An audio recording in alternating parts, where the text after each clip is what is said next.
μοτοσικλέτα που με ταξίδεψε είναι ακριβώς αυτή εδώ, μια Honda XR250 κυβικά, η οποία βέβαια όσοι την έχουν οι περισσότεροι δεν ταξιδεύουν ούτε καν μέσα στην Ελλάδα, νομίζουν ότι είναι αδύνατο, οπότε για να ταξιδέψω εγώ τόσο μακριά έπρεπε να κάνω κάποιες τροποποιήσεις.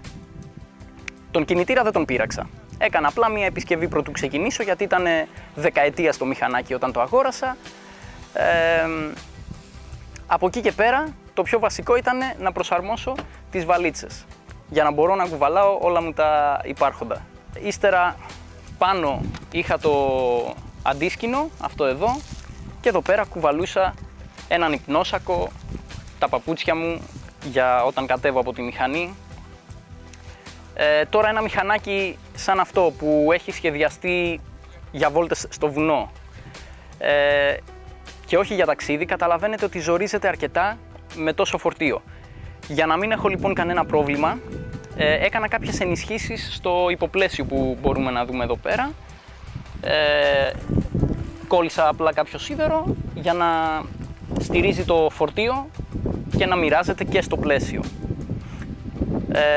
Αυτό βοηθάει πολύ, ακόμη και μεγάλες μηχανές που έχουν σχεδιαστεί για ταξίδι πολλές φορές κόβουν το υποπλαίσιο, οπότε ήταν πολύ βασικό αυτό.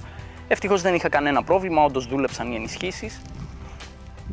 Κάτω από τη σέλα έχω κάνει επίσης ενισχύσεις που και εκεί πιάνουν οι σχάρες. Το δεύτερο πιο σημαντικό θεωρώ πως ήταν το τεπόζιτο. Αυτό μου κρατάει 600 με 700 χιλιόμετρα. Μου δίνει πολύ μεγάλη αυτονομία. Είναι μόλις 22 λίτρα, αλλά επειδή το μηχανάκι καίει μόνο 3,5 λίτρα στα 100 χιλιόμετρα, αυτό μου προσφέρει τεράστια αυτονομία, χωρίς να κουβαλάω και πολλά κάψιμα, γιατί ο κινητήρας είναι μικρός, οπότε είναι και οικονομικός. Άλλαξα και τους προβολείς, επειδή ο εργοστασιακός είναι σαν να ανάβεις αναπτήρα, δεν φέγγει παραπάνω. Οπότε έχω βάλει κάτι καλύτερο, το οποίο βέβαια πάλι δεν είναι ότι καλύτερο για να ταξιδεύεις νύχτα, αλλά νύχτα ταξίδεψα μόνο 3 ή 4 φορές σε κατάσταση ανάγκης, για λίγο. Δεν ενδείκνυται να ταξιδεύει κανείς νύχτα σε αυτές τις χώρες. Έβαλα και έναν ανεμοθώρακα, γιατί όταν ταξιδεύεις με 80 χιλιόμετρα την ώρα περίπου, είναι πολύ σημαντικό να προστατεύεσαι από τον αέρα, αλλιώς με πονάει ο λαιμός από την πίεση μετά από ώρες ταξιδιού, οπότε με βοήθησε πολύ ένας ανεμοθώρακας, τον οποίο βέβαια εκτός δρόμου σε δύσκολες καταστάσεις μπορούσα να τον βγάλω, εάν είχα πολλά χιλιόμετρα εκτός δρόμου, για να χαρώ το off-road άνετα. Η σέλα που ρωτάνε πολύ είναι η εργοστασιακή, κι όμως άντεξα. Όλοι απορούν πως άντεξα πάνω σε αυτή τη σέλα, αλλά δεν έκανα τίποτα άλλο από το να βάλω ένα λίγο πιο σκληρό σφουγγαράκι από πάνω, για να, επειδή ήταν ήδη παλιά η σέλα, να την ανακατασκευάσω ουσιαστικά. Επίσης στην Ινδία αγόρασα αυτό το καταπληκτικό αξεσουάρ, μόλις 2 ευρώ, πιο φθηνό ήτανε. Το οποίο το είχαμε παλιά και στην Ελλάδα, το έψαχνα πριν φύγω αλλά δεν έβρισκα. Είναι για να κλειδώνουμε κράνος. Ανοίγει από εδώ, μπαίνει μέσα ένα κράνος από εδώ και δεύτερο αν θέλουμε από εδώ και κλειδώνει με το πιο ασφαλή τρόπο.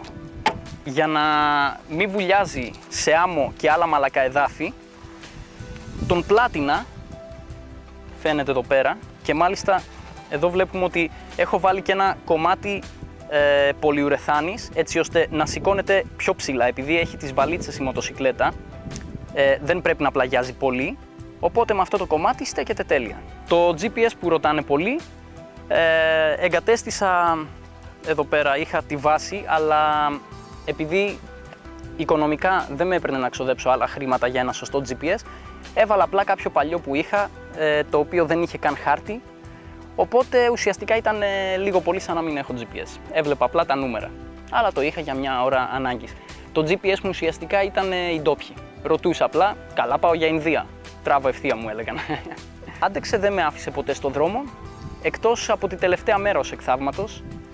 Εκεί ήταν που τρύπησε το πιστόνι, ο κινητήρας παρέδωσε πνεύμα, αλλά ήταν μόλις την 806η από τις 806 μέρες που ταξίδευα. Ήταν ένα θαύμα. Απορούσα με την τύχη μου, γιατί και να το προγραμμάτιζα δεν θα γινόταν αυτό τη τελευταία μέρα να χαλάσει, όταν είχα φτάσει 60 χιλιόμετρα από τα σύνορα της Ελλάδας.